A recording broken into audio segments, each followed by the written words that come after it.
Chemistry एक branch science का, और किस तरह के साइंस का? तो नेचुरल साइंस। जैसा कि हम लोग जानते हैं कि साइंस दो तरह का डिफाइंड होता है, एक नेचुरल साइंस और दूसरा एब्स्ट्रैक्ट साइंस।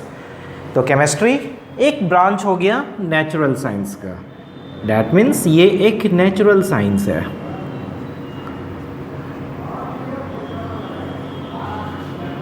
अब ये जो साइंस हो गया, जो ये नेचुरल साइंस है, ये किस चीज़ से डिफाइंड होगा, मतलब हम इसमें देखेंगे क्या?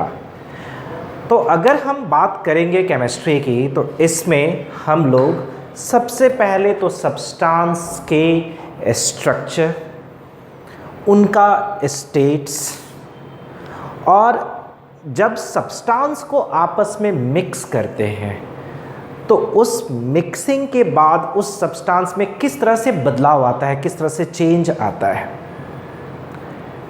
उनको देखना है। यानी कि ये सब्जेक्ट, ये साइंस इन्वॉल्व होगा with the dealing of structure of substance, physical and chemical properties of substance. ठीक है, तो ये केमिस्ट्री जो है डील करेगा, deals with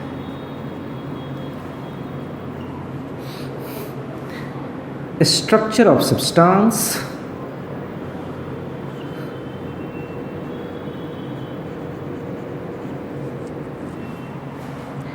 and their properties।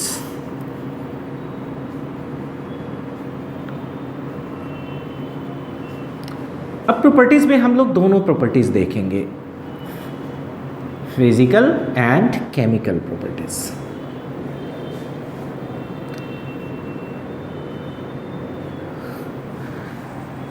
अब बात ये आती है कि फिजिकल प्रॉपर्टीज़ कहेंगे किसको?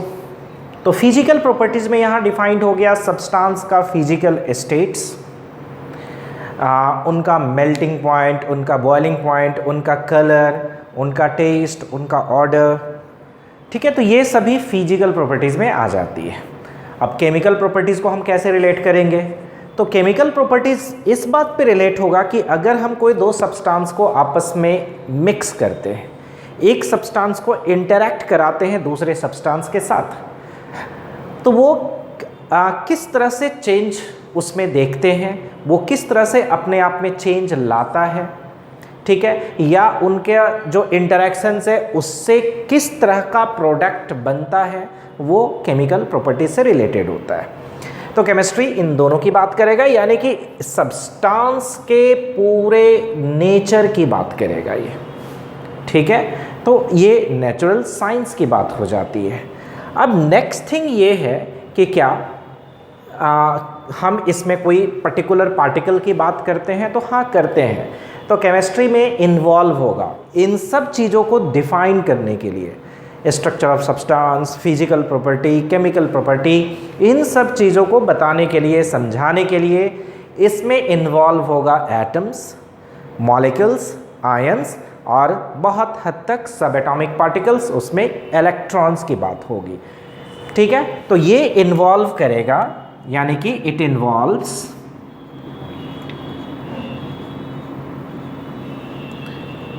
एटम,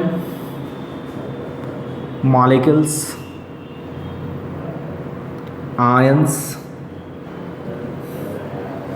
ऑफ एलिमेंट और compound.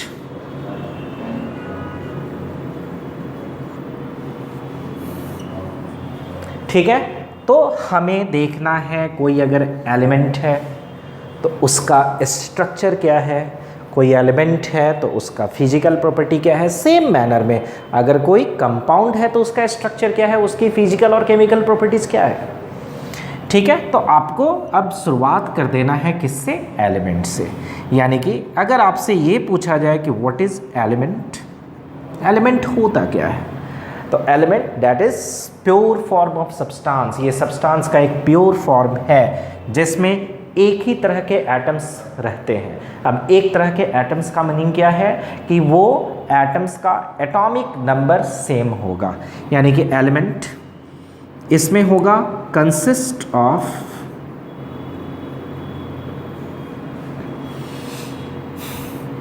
Same kind of atoms या identical atoms with respect of their atomic number.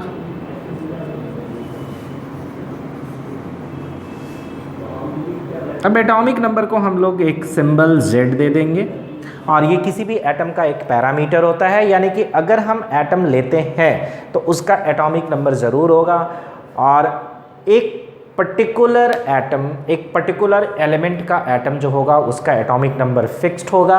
अगर हम दूसरा एटम ले जिसका एटॉमिक नंबर अलग है तो वो एलिमेंट भी चेंज हो जाएगा। ठीक है, तो यहाँ पर ये बात बिल्कुल सीधी है कि एलिमेंट में सारे एटम्स एक जैसे होंगे, किस टर्म में? एटॉमिक नंबर के टर्म में। ठीक है, अब दूसरा इसी में बात आती है कि in a particular element, in a sample of particular element,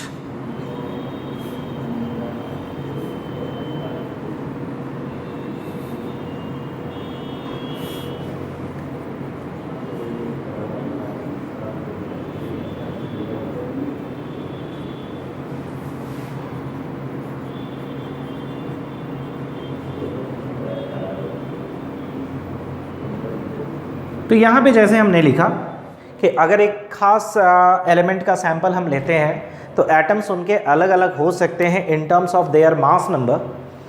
ठीक है, तो यहाँ पे बात ये आती है कि अगर कोई एलिमेंट का हमने सैंपल लिया, फॉर एग्जांपल हमने आयरन का एक सैंपल ले लिया, आयरन एक एलिमेंट है, तो उस सैंपल में जितने भी एटम्स मिलेंगे सभी का एटॉमिक नंबर तो सेम होगा लेकिन मास नंबर अलग अलग हो सकता है। एक एग्जांपल हम लोग देख लें कि बेहतर एग्जांपल है कि कार्बन 6 यहाँ पे 12, ठीक, कार्बन 6 यहाँ पे 13 एंड कार्बन 6 यहाँ पे जैसे 14 ले लिया हमने।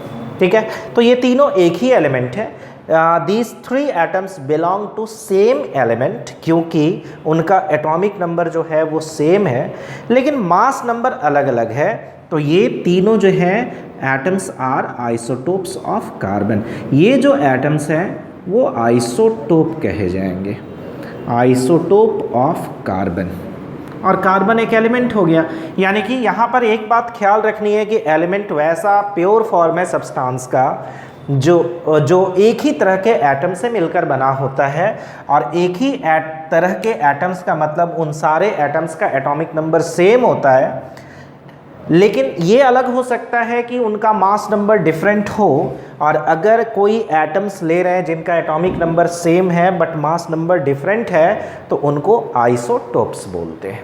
ठीक है, अब यहाँ पे ये है कि जितने भी एलिमेंट्स हैं अभी तक डिस्कवर्ड हुए हैं, ठीक है, उन सभी एलिमेंट के आइसोटोप्स जरूर होते हैं। जितने भी तरह के एलिमेंट डिस्कवर्ड हुए हैं, हम लोग लाइक 116 एलिमेंट्स के बारे में अभी तक जानते हैं और उन सभी के आइसोटोप्स हैं। ठीक, तो अब ये बात आ गई एलिमेंट की। अब एलिमेंट का फिजिकल प्रॉपर्टी का मीनिंग क्या है? ठीक, तो सबसे पहले अगर हम इनके फिजिकल स्टेट्स की बात करें तो एलिमेंट 3 फिजिकल स्टेट्स के फॉर्म में एग्जिस्ट करेंगे, लाइक सॉलिड, लिक्विड और गैस।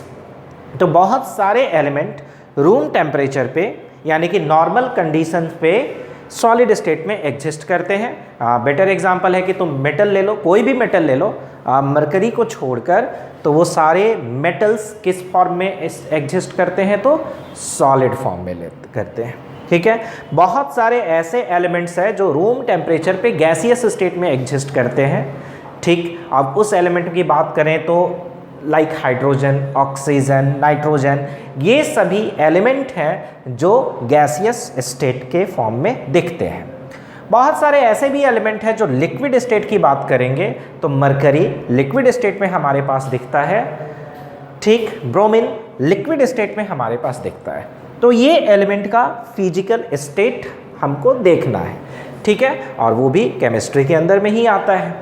अब नेक्स्ट थिंग है कि अब इनका कुछ ना कुछ कलर होगा। ये सारे की बात की है तो इनका कुछ ना कुछ कलर होगा। ठीक है, इनका कुछ ना कुछ हो सकता है कि ऑर्डर हो, यानी कि इनका एक गंध हो। ठीक है, तो ये सभी बातें इसमें आ जाएंगी।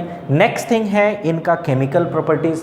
तो इनके केमिकल प्रॉपर्टीज़ का मीनिंग होता है कि एलिमेंट को हम कैटेगराइज करते हैं मेटल एंड नॉन मेटल में। साथ साथ कुछ मेटल जो होता है जिनको हम लोग मेटलॉइड बोलते हैं, सेमी मेटल्स की बात बोलते हैं। तो जो एलिमेंट की जो मेटल वाली प्रॉपर्टी है ये एक केमिकल प्रॉपर्टी है। सिमिलरली एलिमेंट की जो नॉन मेटालिक प्रॉपर्टी है ये भी एक केमिकल प्रॉपर्टीज है। ठीक, दैट मीन्स ये होता है, हम लोग आगे देखेंगे इसको, कि बहुत सारे एलिमेंट्स की टेंडेंसी इलेक्ट्रॉन को लूज करने की होती है when it interacts with the atoms of other element, और कुछ एलिमेंट के एटम की प्रॉपर्टी इलेक्ट्रॉन को गेन करने की होती है जब वो किसी दूसरे एलिमेंट के एटम के साथ इंटरैक्ट कर रहे हैं। ठीक है, तो फिजिकल प्रॉपर्टीज़ के बेसिस पे हमें देखना है एलिमेंट्स का फिजिकल स्टेट, इनका मेल्टिंग पॉइंट, इनका बॉइलिंग पॉइंट, इनका कलर, इनका टेस्ट, इनका ऑर्डर। और केमिकल प्रॉपर्टीज़ में हमको एलिमेंट्स का देखना है इनका मेटालिक प्रॉपर्टी, इनका नॉन मेटालिक प्रॉपर्टी, साथ साथ इनकी एटॉमिसिटी।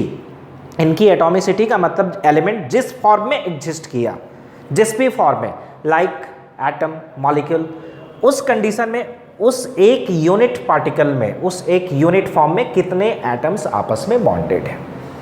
ठीक है, तो ये सभी लैंग्वेज होता है।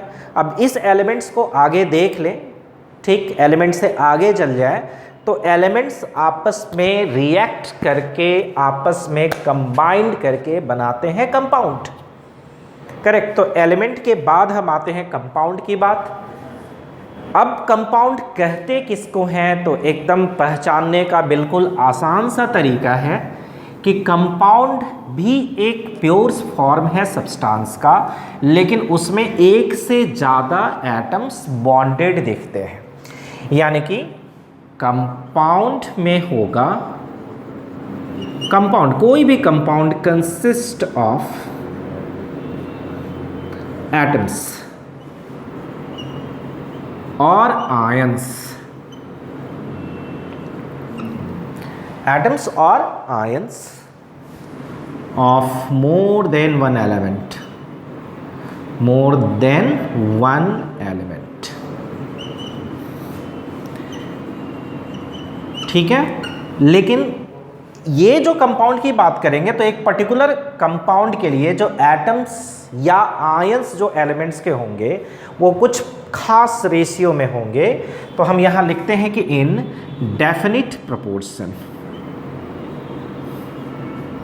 यानी कि उनका रेशियो जो होगा क्वांटिटी का वो फिक्स्ड होगा। ठीक है, और तभी कंपाउंड बोला जाएगा।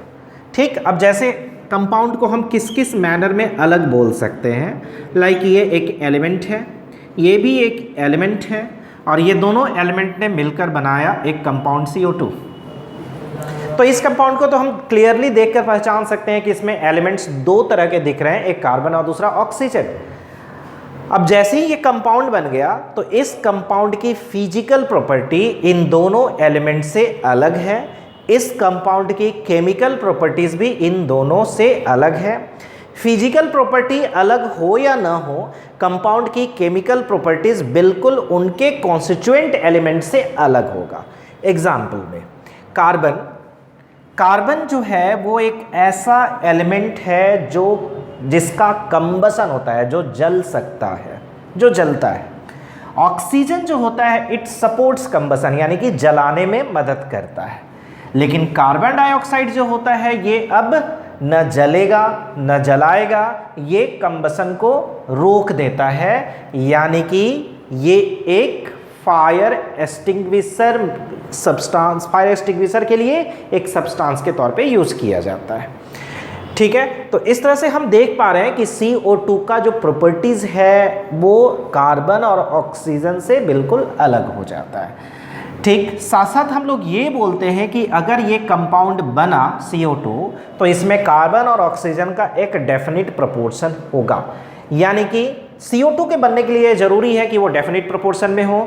अगर हम प्रोपोर्शन को अलग कर दें या कार्बन और ऑक्सीजन की क्वांटिटी को अलग कर दें तो वो CO2 नहीं होगा, वो कोई दूसरा सब्सटेंस हो सकता है बट CO2 नहीं होगा।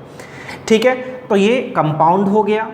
अब दो तरह की बात हमने किया है कंपाउंड में कि या तो ये एटम से मिलकर बनता है या आयन से मिलकर बनता है। तो इस बेसिस पे कंपाउंड के दो टाइप हो जाते हैं, एक हो जाता है मॉलिक्यूलर कंपाउंड और दूसरा हो जाता है ionic compound.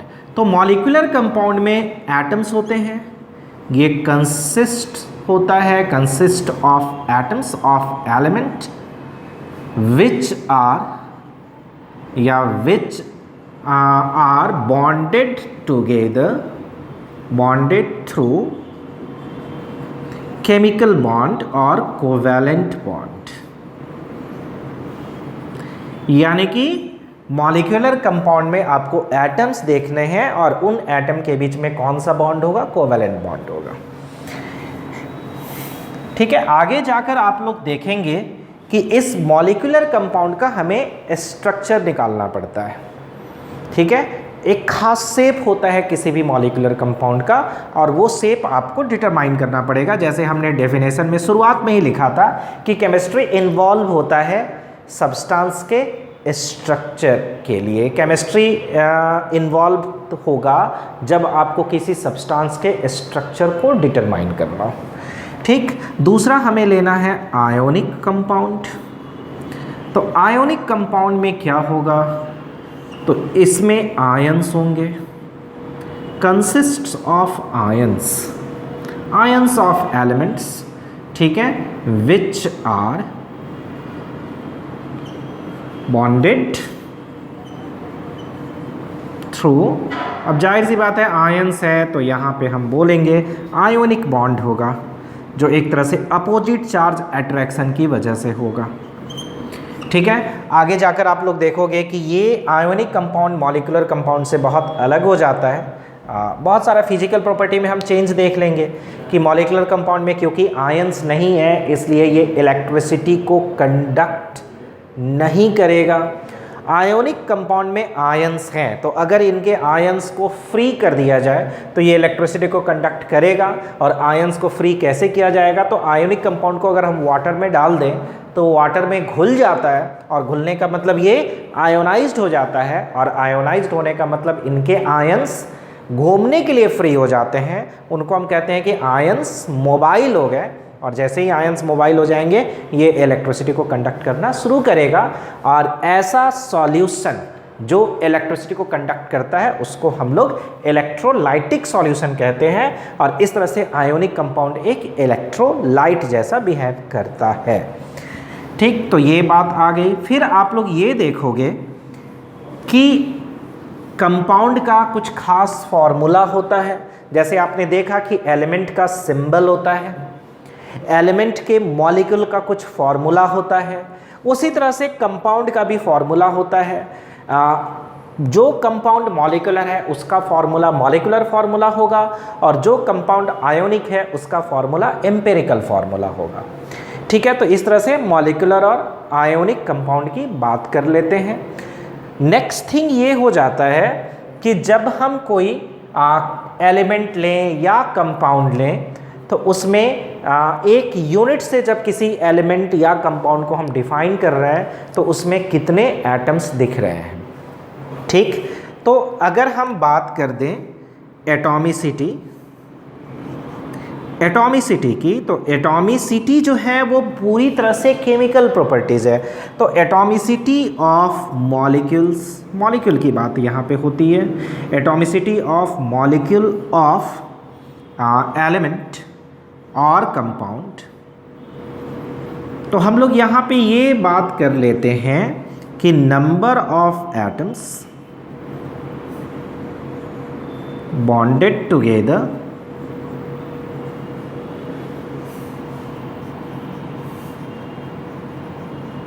in a molecule of element और कंपाउंड।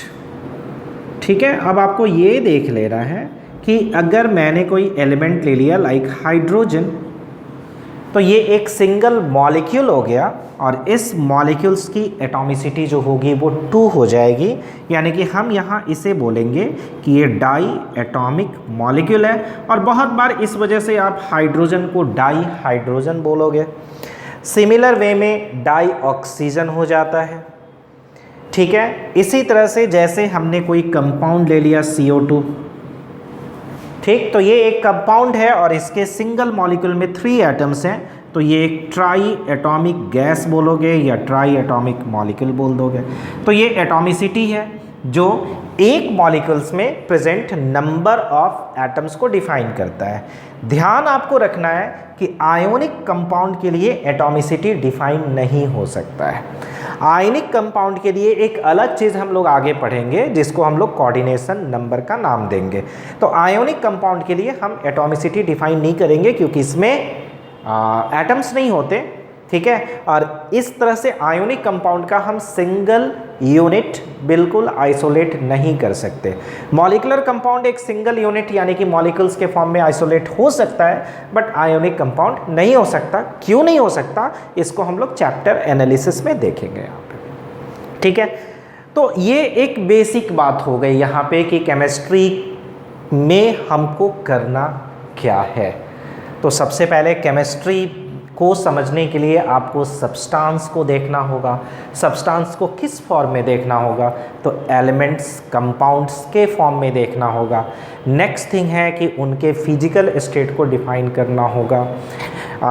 अगला चीज़ है कि उनकी केमिकल प्रॉपर्टीज़ को एक्सप्लेन करना होगा, ठीक है। और इसमें ख़ास बात ये आती है कि जब आप कोई सब्सटेंस को देखते हो तो सब्सटेंस एक मैटर है, वो एक मैटर का फॉर्म है। तो मैटर के फॉर्म है तो मैटर की प्रॉपर्टीज़ तो रहेगी, यानी कि उसके पास क्वांटिटी होगा, यानी कि मास होगा। तो इस सब्सटेंस जो भी है उसके मास को आपको एनालाइज करना होगा, ठीक है। और मास का एनालिसिस या क्वांटिटी का जो एनालिसिस करते हैं वो क्वांटिटेटिव एनालिसिस होगा।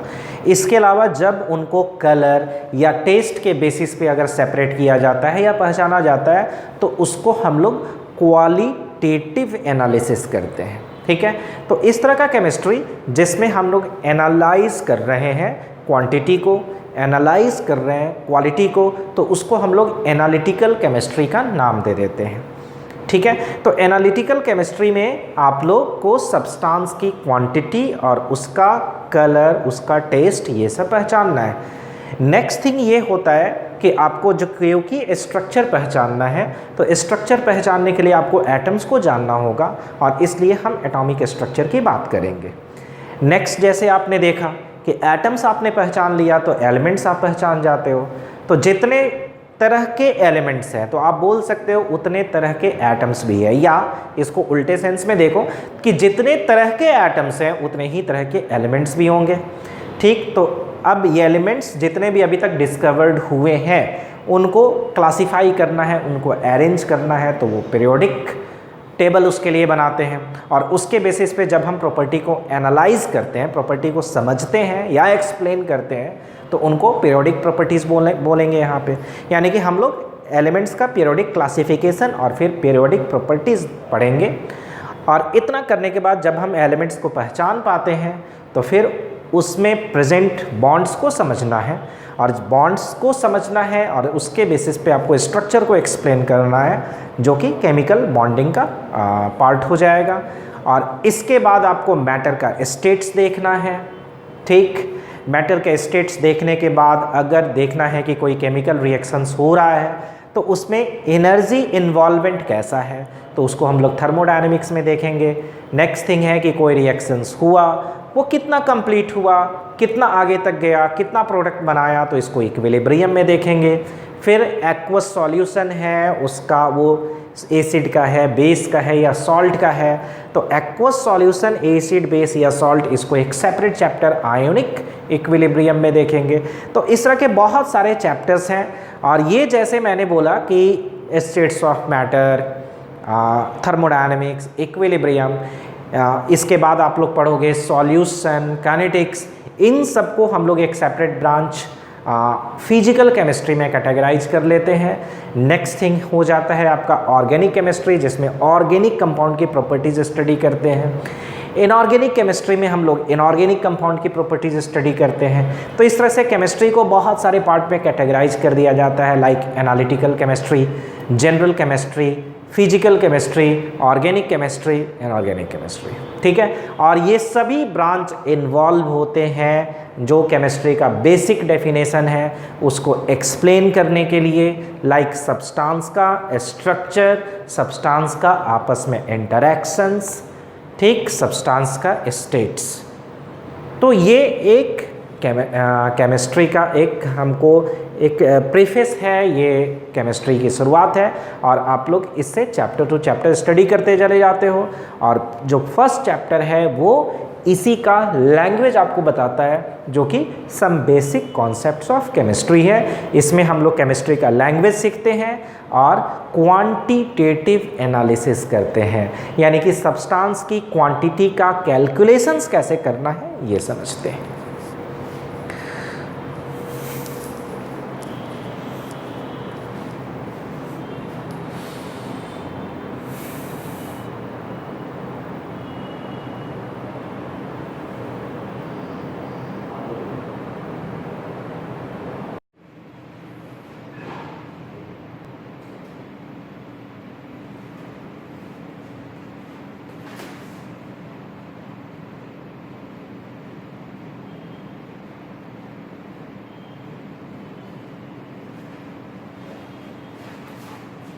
तो जैसा हमने देखा कि केमिस्ट्री में हमें सब्सटेंस के स्ट्रक्चर और प्रॉपर्टीज की बात करनी है, तो प्रॉपर्टीज में सबसे पहला है कि सब्सटेंस की क्वांटिटीज भी होगी। अब सब्सटेंस की क्वांटिटी जिसको हम लोग फिजिकल क्वांटिटी की बात करते हैं, तो वो कितने तरह के फिजिकल क्वांटिटी की बात करेंगे। तो अगर हम फंडामेंटल फिजिकल क्वांटिटी में जाएं तो वो कितने तरह की फिजिकल क्वांटिटीज होती है। तो सबसे पहली जो क्वांटिटी होती है जिसको हम लोग मास कहते हैं, यानी किसी भी सब्सटेंस है, मैटर है, उसका मास जरूर होगा। ठीक है, सेकंड थिंग है कि अगर मैटर है तो वो स्पेस ऑक्यूपाई करेगा। तो स्पेस के लिए जो एक क्वांटिटी हम लोग यहाँ पे फंडामेंटल यूज करेंगे वो होगा लेंथ। ठीक है, हालांकि स्पेस जो होता है वो 3 डायमेंशनल टर्म है। 3 डायमेंशनल का मतलब स्पेस डिटरमाइन करने के लिए हम लोग लेंथ का क्यूब लेते हैं, यानी कि लेंथ, ब्रेड्थ और हाइट, हालांकि ये तीनों लेंथ ही है। ठीक, तो स्पेस को डिफाइन करने के लिए हमें लेंथ की जरूरत जरूर पड़ेगी। थर्ड ये हो जाता है कि हम लोग ये टाइम यूज करते हैं। ठीक है, टाइम भी एक फिजिकल क्वांटिटी होती है। फोर्थ जैसे हम लोग लेते हैं टेम्परेचर, तो टेम्परेचर भी एक फिजिकल क्वांटिटी है। ठीक है, फिफ्थ लेते हैं हम लोग करंट, सिक्स्थ लेते हैं अमाउंट ऑफ सब्सटेंस। सब्सटेंस का अमाउंट क्या है। ठीक है, अब ये डायरेक्टली है कि यहां से हमें क्वांटिटी पता चल रही है। तो अगर आप बोलो तो दो चीज डायरेक्टली क्वांटिटी ले रहा है, एक मास और दूसरा अमाउंट ऑफ सब्सटेंस, और तीसरा का जो डिराइव्ड फॉर्म होगा दैट मींस लेंथ का क्यूब। ठीक है, वो मैटर कितना स्पेस ऑक्यूपाई किया है वो दे देगा। और सेवेंथ फिजिकल क्वांटिटी है जिसका यूज हम लोग केमिस्ट्री में बिल्कुल नहीं करने वाले हैं, और वो है ल्यूमिनस इंटेंसिटी। इसका हम लोग केमिस्ट्री में यूज नहीं करते। ठीक है, अब कोई भी हम लोग फिजिकल क्वांटिटी लें तो उसका यूनिट जरूर होता है, और इस यूनिट में बहुत सारे सिस्टम चलते हैं। अब इसमें अगर हम एसआई सिस्टम की बात करें तो मास का जो एसआई यूनिट होता है वो केजी होता है, लेंथ का एसआई यूनिट होता है मीटर, टाइम के लिए हम लोग लेते हैं सेकेंड, टेम्परेचर के लिए लेते हैं केल्विन, करंट के लिए लेते हैं एम्पियर, और अमाउंट ऑफ सब्सटेंस के लिए हम लोग लेते हैं मोल। ठीक है, लुमिनस इंटेंसिटी के लिए लेते हैं कैंडेला। ठीक है, तो ये सभी जो है वो एसआई सिस्टम होता है, एसआई यूनिट का होता है। ये SI यूनिट है। ठीक है, तो आपको इसका यूज नहीं करना है। और अब हम बात करें कि केमिस्ट्री में सबसे ज्यादा यूज किसको करना है, तो सब्सटेंस की क्वांटिटी के लिए मास, सब्सटेंस के वॉल्यूम को डिटरमाइन करने के लिए लेंथ देखना है, क्योंकि लेंथ, ब्रेथ और हाइट, ठीक है, तीनों से हम वॉल्यूम डिटरमाइन करते हैं। और फिर हमें देखना है अमाउंट ऑफ सब्सटेंस। और बाकी कुछ चैप्टर्स में हम लोग टाइम, टेम्परेचर, करंट की बात करेंगे। ठीक है, अब यहाँ पे ये होगी फंडामेंटल फिजिकल क्वांटिटी। ठीक है, इसके बाद बात आती है डिराइव्ड फिजिकल क्वांटिटी की। तो डिराइव्ड में जैसे हम लोग लेंथ से लेते हैं वॉल्यूम, ठीक, मास और वॉल्यूम से सब्सटेंस की डेंसिटी डिटरमाइन होती है। ठीक, इसी तरह से अगर हमें टाइम देखना है तो टाइम के यूज से हम सीधे तौर पे निकालते हैं स्पीड। ठीक है, टेम्परेचर के यूज से हीट, कैपेसिटी। ठीक, तो इस तरह की बहुत सारी डिराइव्ड क्वांटिटी है। ठीक है, अगर आपको मास और एक्सेलरेशन मिल जा रहा है तो आप फोर्स निकाल सकते हो, मास और वेलोसिटी मिल जा रहा है तो मोमेंटम निकाल सकते हो। हालांकि वो बहुत सारी चीजें फिजिक्स में शामिल हो जाती है, तो हम लोग फिलहाल इतने पर कंसंट्रेट रहेंगे। और देखो, हम लोग को हमेशा ख्याल रखना है कि हमें हमारा जो डायरेक्शन है वो हमको सब्सटेंस की क्वांटिटी के बारे में सोचने को कहता है। यानी कि हम हमेशा उसी तरफ जाएंगे जिसमें पहले तो हम सब्सटेंस की क्वांटिटी को एक्सप्रेस करना सीखेंगे। ठीक है, तो सब्सटेंस की जो क्वांटिटी है वो किस किस टर्म में फिलहाल यहाँ पे एक्सप्रेस हो रही है, तो क्वांटिटी ऑफ सब्सटेंस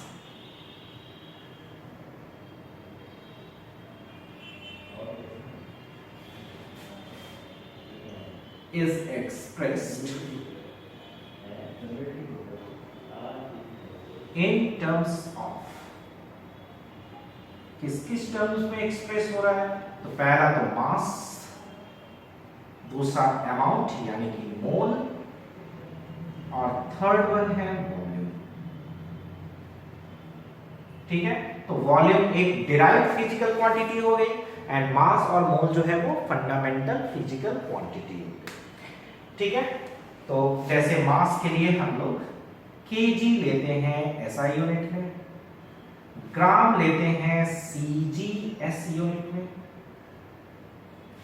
इसी तरह से मोल ले लिए, मोल तो इनफैक्ट मोल ही है, यानी कि हम मोल की जगह अमाउंट लिख दें, तो अमाउंट के लिए मोल लिख दिए SI में, और CGS में भी हम लोग मोल ही लेते हैं। ठीक है, इसका दूसरा कोई ये नहीं होगा। वॉल्यूम की बात करें तो वॉल्यूम मीटर क्यूब हो गया SI में, ठीक है, सेंटीमीटर क्यूब हो गया CGS में। इसके अलावा और भी बहुत सारा सिस्टम है, लाइक FPS आप लोग समझते हो, फुट पाउंड। ठीक है, तो वो FPS सिस्टम होता है, फुट पाउंड सेकंड कहते हैं। CGS में लेते हैं तो सेंटीमीटर, ग्राम और सेकंड हो गया, और SI का मतलब हो गया इंटरनेशनल सिस्टम ऑफ यूनिट्स। ठीक है, तो ये मास, अमाउंट और वॉल्यूम के टर्म में हम किसी भी सब्सटेंस की क्वांटिटी को एक्सप्रेस करेंगे। नेक्स्ट थिंग ये हो जाता है कि क्योंकि केमिस्ट्री में हमें एटम, मॉलिक्यूल या आयन की बात करनी होती है, तो ये सारे बहुत ही स्मॉल, बहुत ज़्यादा स्मॉल पार्टिकल्स होते हैं। और क्योंकि ये पार्टिकल बहुत छोटा होता है और इसकी वजह से इनका मास या वॉल्यूम बहुत ही कम होता है। ठीक है, तो इसलिए जो चीज़ें बहुत ही कम होती है उनके यूनिट को भी खास तरह से एक्सप्रेस करते हैं। ठीक है, या कोई चीज़ बहुत बड़ी है तो इनको भी एक खास तरह से हम लोग एक्सप्रेस करते हैं। ठीक है, तो इसलिए खास तरह के एक्सप्रेस करने के लिए, ताकि हमारा कैलकुलेशंस इजी हो जाए, हम लोग यूनिट का कुछ प्रीफिक्स यूज करते हैं, यानी कि प्रीफिक्सेस ऑफ यूनिट। ठीक, और इस प्रीफिक्सेस ऑफ यूनिट में जैसे हम क्या क्या यूज करते हैं, तो अगर कोई चीज़ बहुत ज़्यादा क्वांटिटी में है, लार्ज क्वांटिटी में है, तो जैसे उसके लिए हम लोग किलो यूज करते हैं। ठीक है, ये किलो है। ठीक, तो ये प्रीफिक्स है किलो। और भी बड़ी क्वांटिटी में होगी तो लाइक मेगा यूज करते हैं, और भी ज़्यादा क्वांटिटी में है तो लाइक गीगा यूज करते हैं। इससे भी बड़ी क्वांटिटी के लिए हम लोग पेटा यूज करते हैं, ठीक है। उस तरह से आगे बढ़ते चले जाते हैं, ठीक है। और अगर हमें छोटी क्वांटिटी यूज करनी हो तो जैसे हम लोग डेसी यूज करते हैं, सेंटी यूज करते हैं, मिली यूज करते हैं, माइक्रो यूज करते हैं, ठीक है। आप नैनो यूज करते हैं, पिको यूज करते हैं, फेम्टो यूज करते हैं, अट्टो यूज करते हैं। तो ये बहुत सारे प्रीफिक्सेस हैं। अब सिंबल जैसे गीगा, गीगा के लिए जो सिंबल लेते हैं वो capital G, mega capital M, kilo capital K, deci small d, centi small c, milli small m, micro mu, nano small n, pico small p. अब इसी के बाद अगर हम फेम्टो लिख दें तो स्मॉल एफ। तो देखो सिंबल लिखने के पीछे भी एक वजह है कि जैसे अगर कोई प्रीफिक्सेस का वैल्यू, न्यूमेरिकल वैल्यू 10 के पॉजिटिव पावर में एक्सप्रेस होगा तो उसका सिंबल जो होगा वो कैपिटल लेटर से आएगा। अब जैसे अगर हम किलो की बात करें तो इस किलो का जो न्यूमेरिकल वैल्यू है वो 10 टू द पावर 3 है। मेगा की बात करें तो इसका numerical value 10 to the power 6 है। गीगा की बात करें तो इसका numerical value 10 to the power 9 है, ठीक है। इसी तरह से इसके बाद हम टेरा की बात कर लें तो उसका numerical value 10 to the power 12 हो जाएगा। पेटा की बात कर लें तो इसी तरह से वो आगे बढ़ता चला जाएगा। अगर हम डेसी की बात करें, अब ये स्मॉल लेटर है तो ये 10 to the power -1, centi 10 to the power -2, milli 10 to the power -3, micro 10 to the power -6, nano 10 to the power -9, pico 10 to the power -12, ठीक है। इसके बाद फेम्टो 10 टू द पावर -15। तो बहुत सारी प्रीफिक्सेस आपको यूज नहीं करना है, जरूरत नहीं पड़ेगा उसका, ठीक है। तो जरूरत आपको किसके पड़ने वाली है, तो आप यहां पर ध्यान दीजिएगा कि आपको मैक्सिमम जगह इतनी ही की जरूरत पड़ने वाली है, ठीक है। यानी कि ये चीजें जो है वो आपके लिए इंपॉर्टेंट हो जाएगा, ठीक। अब नेक्स्ट चीज है कि हम कैसे समझें कि ये प्रीफिक्स दिया हुआ है, इस चीज को हम कैसे डिफाइन करें। तो जैसे हम लोग ने लिखा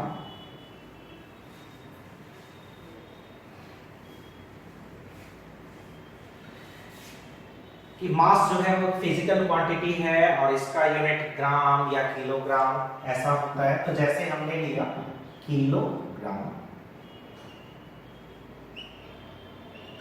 शॉर्ट फॉर्म में हम इसे केजी बोलेंगे। ध्यान रखना है कि जब हम किलो के लगाएं तो किलो का सिंबल कैपिटल लेटर है, जी स्मॉल हो गया, और दोनों के बीच में स्पेस ज्यादा नहीं होना चाहिए जिससे लगे कि ये कॉन्टिन्यूअस है। और इस यूनिट के बाद कोई हम लोग पॉइंट नहीं देंगे, मतलब जैसे होता है ना कि लेटर खत्म करते हैं, सेंटेंस कोई खत्म कर दिया तो हमने एक पॉइंट दे दिया, लेकिन वो चीज यहाँ पे नहीं होगा। यूनिट के बाद आपको किसी तरह का कोई पॉइंट नहीं देना है। और अगर हम किलोग्राम लेते हैं तो किलोग्राम में अगर आप किलो टर्म हटाते हो तो किलो का न्यूमेरिकल वैल्यू पुट कर देना है, यानी कि ये हो गया किलो की जगह पर 10 टू द पावर 3 ग्राम, ठीक है। तो ये सिंपल सा है। तो इसी तरह से अगर हम मिलीग्राम लेते हैं, मिलीग्राम, तो मिलीग्राम जिसको हम लोग, मिली का सिंबल स्मॉल m है, g है, दोनों के बीच में कोई स्पेस नहीं देना है, कहीं कोई पॉइंट नहीं देना है। तो मिली का न्यूमेरिकल वैल्यू पुट कर दें जो मिली का 10 टू द पावर -3 है, और ग्राम कोई डेसिमल कोई पॉइंट कुछ नहीं देना है, करेक्ट। तो इसी तरह से अगर हम दूसरी कोई फिजिकल क्वांटिटी की बात करें, जैसे हम टाइम लेते हैं तो हमने जैसे ले लिया मिली सेकेंड। तो मिली सेकेंड यहाँ पे हम कैसे यूज करेंगे, तो ये स्मॉल m है, m, और सेकेंड के लिए स्मॉल s हो गया, यानी कि ये मिली सेकेंड हो गया। और इस मिली सेकेंड का मतलब हो जाता है 10 टू द पावर -3 सेकेंड, ठीक। यहाँ पे एक बात का ध्यान रखना है कि जैसे हमने ले लिया मिली सेकेंड और दूसरा ले लिया ms, ठीक है। तो अब दोनों के मीनिंग में डिफरेंस आ जाएगा। यहाँ कोई स्पेस नहीं है, ये कंटिन्यू है, और यहाँ पे स्पेस आ गया तो स्पेस जैसे ही हमने दे दिया तो अब एक अलग यूनिट है, ये एक अलग यूनिट है, जबकि यहाँ पे ये जो है m ये इस यूनिट का प्रीफिक्स है। तो यहाँ पे ये दोनों अलग होने का मतलब अब हम इसको मीटर समझेंगे और ये सेकंड है तो ये मीटर सेकंड है, जबकि ये क्या है, मिली सेकंड है। ठीक है, तो इसी तरह से अगर हमें मिला नैनोमीटर, तो नैनोमीटर जिसको हम लोग देखेंगे नैनो के लिए स्मॉल n, मीटर के लिए m, कोई स्पेस नहीं होना चाहिए। नैनो का numerical value 10 to the power -9 और मीटर हो गया। ठीक है, तो इस तरह से अगर कोई चीज बहुत छोटी है या कोई चीज बहुत बड़ी है तो उसको आसान बनाने के लिए, यानी कि लंबा चौड़ा फिगर न लिखकर हम उसको प्रीफिक्सेस के साथ लिख सकते हैं। लाइक अगर हम नैनो न लिखते तो 10 टू द पावर -9 मीटर लिखते, आप समझ सकते हो कि 1 नैनोमीटर लिखना आसान है या 10 टू द पावर -9 मीटर लिखना आसान है। तो जायज सी बात है 1 नैनोमीटर लिखना भी आसान है, याद रखना भी आसान है और कैलकुलेशंस में यूज करना भी इसका आसान सा काम है। अब इंपॉर्टेंट बात ये आती है कि हम एक प्रीफिक्सेस को फॉर पर्टिकुलर यूनिट दूसरे प्रीफिक्सेस में कैसे कन्वर्ट करें। तो बहुत ही सिंपल सा तरीका है इसका कि कन्वर्जन ऑफ प्रीफिक्सेस में हम लोग देखते हैं कि जैसे कोई सब्सटेंस की कोई भी फिजिकल क्वांटिटी, ठीक है, एक यूनिट में दी हुई है, लाइक हमने ले लिया कि 1 मिली सेकेंड, ध्यान से देखिएगा ये मिली सेकेंड है, इसको आपको बदलना है माइक्रो सेकेंड में, यानी कि 1 मिली सेकेंड में कितने माइक्रो सेकेंड होंगे, करेक्ट। तो आपको कुछ नहीं करना है, आपको मिली और माइक्रो दोनों को यूज करना है। और किस तरह से यूज करेंगे, तो एक आसान सा तरीका हम आपको बताते हैं कि 1 मिली और 1 माइक्रो, इन दोनों प्रीफिक्सेस का न्यूमेरिकल वैल्यू क्या है। तो मिली का मतलब 10 टू द पावर -3, माइक्रो का मतलब 10 टू द पावर -6। और इस तरह से हम ये देख लेते हैं कि मिली और माइक्रो का जो रेशियो है न्यूमेरिकल वैल्यू का वो 10 टू द पावर -3 और -6 हो जाएगा, यानी कि ये हो गया 10 टू द पावर 3। तो ऑब्वियस है यहाँ पे कि 1 मिली में हो जाएगा 10 टू द पावर 3 माइक्रो। तो अब आपका आंसर आ गया कि 1 मिली सेकेंड में 10 to the power 3 micro second है। और सेम मैनर में अगर हम ले जाएं तो 1 माइक्रो का मतलब 10 टू द पावर -3 मिली होगा, यानी कि अगर आपसे ये पूछा जाए कि 1 माइक्रो सेकेंड में कितना मिली सेकेंड होगा, तो 1 माइक्रो सेकेंड में 10 to the power -3 milli second हो जाएगा।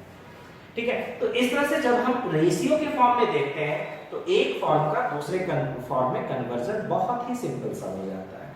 बहुत बार हम लोग डिराइव्ड यूनिट की बात करते हैं, जैसे अगर हम एक लेते हैं लाइक यूनिट ऑफ वॉल्यूम, तो यूनिट ऑफ वॉल्यूम जो होता है वो मीटर क्यूब भी होता है, एसआई यूनिट, सेंटीमीटर क्यूब भी होता है, सीजीएस यूनिट।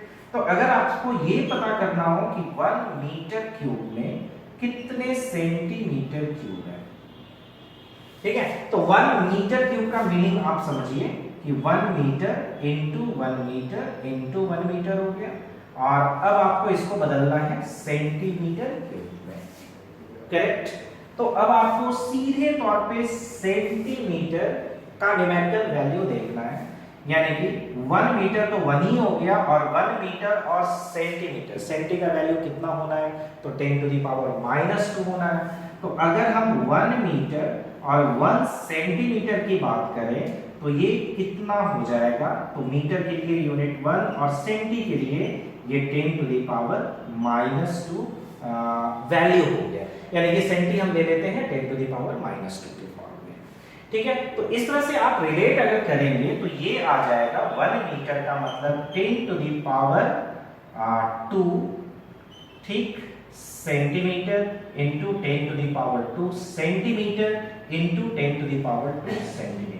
ये हल्का सा यहाँ पे हो सकता है कि आपको कंफ्यूज किया हो, क्योंकि 1 मीटर लेते हैं तो सेंटी का न्यूमेरिकल वैल्यू आपको पुट करना है, तो 10 टू द पावर 2 सेंटी की जगह पे 10 टू द पावर -2 और अब यहाँ पे मीटर आ गया। तो गौर से देखिए ये 1 मीटर के फॉर्म में आ गया है या नहीं।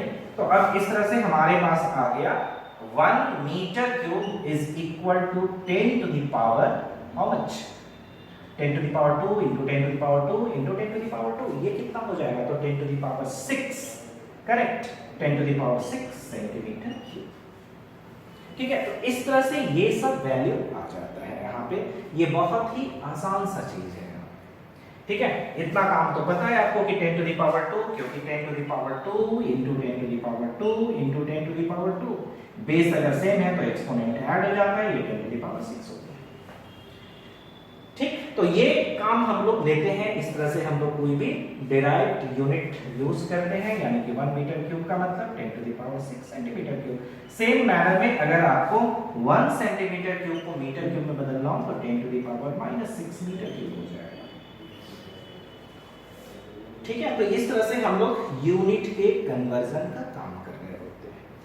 ठीक है, इसके बाद बात आती है कि किसी भी फिगर को अगर हम लिखते हैं, लाइक कोई भी एटम का मास लिखना हो, कोई भी एटम का वॉल्यूम लेना हो, ठीक है, या उसका नंबर देना हो, तो उसको उसके लिए खास नोटेशन यूज करते हैं जो 10 के पावर में रेज होता है, और उस नोटेशन को हम लोग साइंटिफिक नोटेशन बोलते हैं।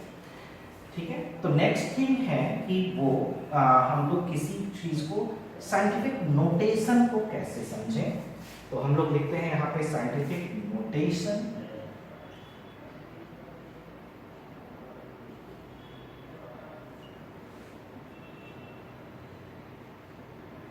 तो साइंटिफिक नोटेशन किसी भी सब्सटेंस का, उसमें कुछ फिगर्स होंगे यहाँ पे, और ये कुछ फिगर, कोई भी फिगर होगा जो मल्टीप्लाई होगा 10 का पावर नेगेटिव और पॉजिटिव प्लस माइनस कुछ भी वैल्यू है। ये जो नोटेशन इस फॉर्म में हम किसी भी चीज को लिखते हैं तो ये कहलाता है साइंटिफिक नोटेशन, जिसमें ये जो हिस्सा होता है, ये पार्ट, इसको हम एक नाम देते हैं, लाइक ये सिग्निफिकेंट फिगर के फॉर्म में दिखेगा। ठीक है, यहाँ पे जो भी दिखेगा वो सिग्निफिकेंट फिगर यानी कि SF बोलते हैं, और ये 10 to the power plus minus n। जैसे में एक एग्जांपल ले लेते हैं कि 1 मोल का मीनिंग क्या होगा, तो 1 मोल का meaning 6.022 into 10 to the power 23। ठीक है, तो ये एक साइंटिफिक नोटेशन हो गया। अगर मैंने बोला चार्ज ऑन 1 इलेक्ट्रॉन, तो एक इलेक्ट्रॉन पे चार्ज होना है 1.602 into 10 to the power -19 unit दे दे कूलम।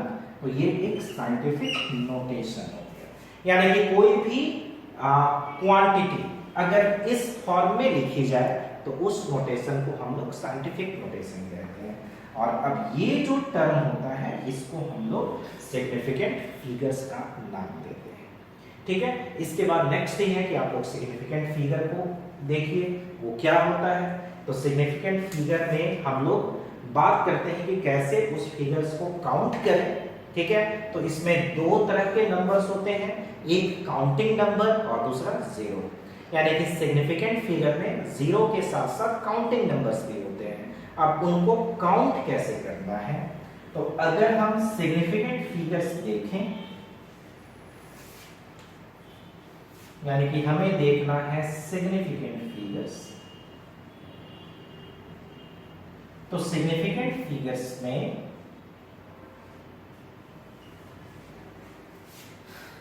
कुछ खास बात होती है कि जैसे इसमें दो हिस्सा होगा, इसमें कुछ फिक्स डिजिट्स होंगे, यानी कि कुछ नंबर्स होगा, नंबर्स, ये नंबर आएगा इंक्लूडिंग जीरो। ठीक है, एसोसिएटेड विथ, इसमें एक नंबर होगा एसोसिएटेड विथ 1 अनसर्टेन और डाउटफुल नंबर, ये आ जाता है। एक नंबर जो होगा वो डाउटफुल हो जाएगा। ठीक है, इसके कहने का ये मीनिंग होगा कि जैसे हमने कोई फिगर ले लिया 6.022, तो ये जो फिगर होगा लास्ट वन, ये डाउटफुल होगा और अनसर्टेन होगा। अनसर्टेन का मतलब ये 6.022 जो है, तो लास्ट का जो 2 है वो ±1 के फॉर्म में आएगा।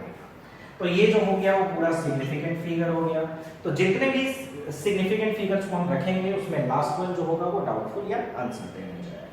अब इसके बाद है कि अगर हम लोग रूल्स की बात करें कि rules of counting significant figures, तो सिग्निफिकेंट फिगर्स को काउंटिंग करने का रूल्स जो है वो ऐसा है कि ऑल काउंटिंग नंबर्स, सारे के सारे काउंटिंग नंबर्स जो हैं, ऑल काउंटिंग नंबर्स, ठीक है, आर काउंटेड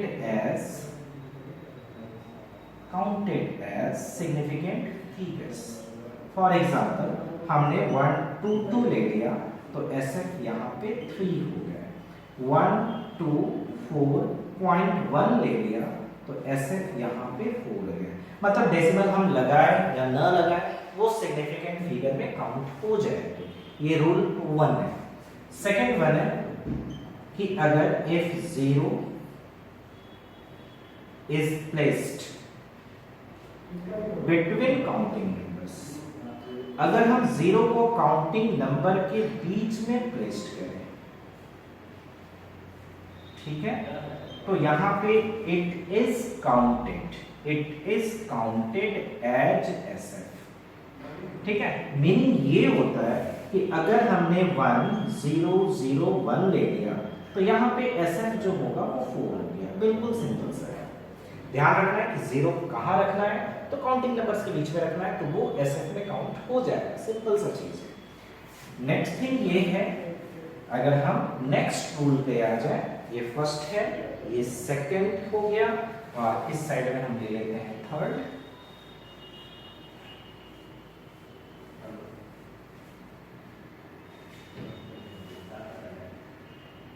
तो थर्ड अगर हम ले लें यहाँ पे, तो थर्ड है कि if 0 is placed to the right of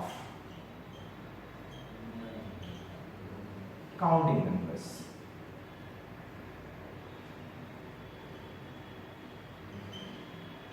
ठीक है, and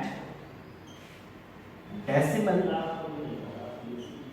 is placed, then 0 is counted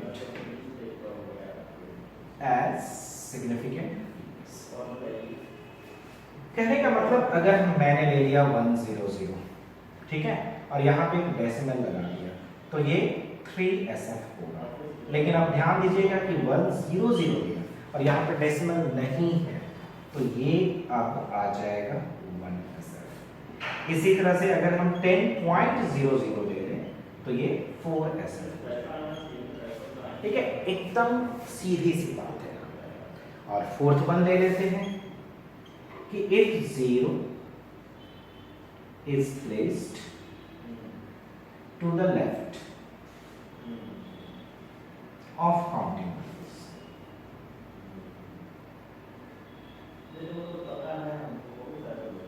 it is not counted as SF, ठीक है। लाइक हमने ले लिया 0.001 2 1, तो 0 यहाँ पे काउंट नहीं होना है, यानी कि यहाँ पे आपके पास केवल 3SF है। अगर हमने ले लिया 0.0602, तो यहाँ पे ये वाला 0 काउंट नहीं होगा और बाद वाला जो 0 होगा वो काउंट होगा, यानी कि यहाँ भी आपके पास 3SF हो जाएगा। तो इस तरह से हम लोग सिग्निफिकेंट फिगर को काउंट कर लेते हैं।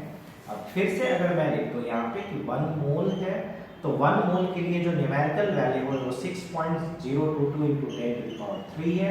ये आपका जो नोटेशन हो गया वो साइंटिफिक नोटेशन है, और इस साइंटिफिक नोटेशन में जो आपके पास सिग्निफिकेंट फिगर्स दिख रहा है वो सिग्निफिकेंट फिगर कितना है, तो 0 यहाँ पे काउंटिंग नंबर के बीच में है, तो सिग्निफिकेंट फिगर 4 हो गया।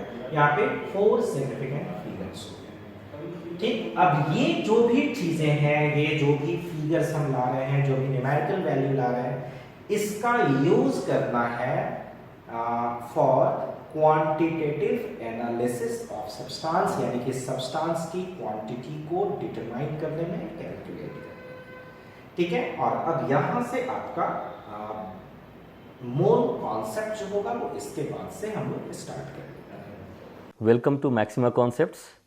मैक्सिमा कॉन्सेप्ट्स ने ऑनलाइन ऑफलाइन वीडियोस का एक कॉम्बिनेशन के साथ फुल सिलेबस का वीडियो कोर्स लॉन्च किया है, जो कि इंटीग्रेटेड है हमारे क्लासरूम प्रोग्राम से के साथ में।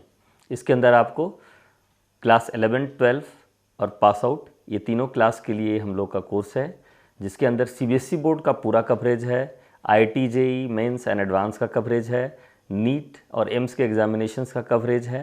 हर चैप्टर के लिए आपको इसमें स्टडी नोट्स पहले मिलेगा, इसके बाद आपका वो क्लासेस होगा, इसके बाद इसके अंदर जो है डाउट क्लासेस और टेस्ट एनालिसिस सेशन होगा जो टेस्ट होगा।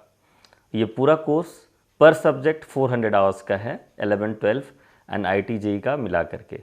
तो ये पूरा कॉम्प्रिहेंसिव कोर्स होगा, जिसको कि सब्सक्राइब करने के बाद आपका जो नीड है ऑलमोस्ट कंप्लीट हो जाता है, यदि आप इसको कंप्लीटली फॉलो करते हैं इसके शेड्यूल के साथ में।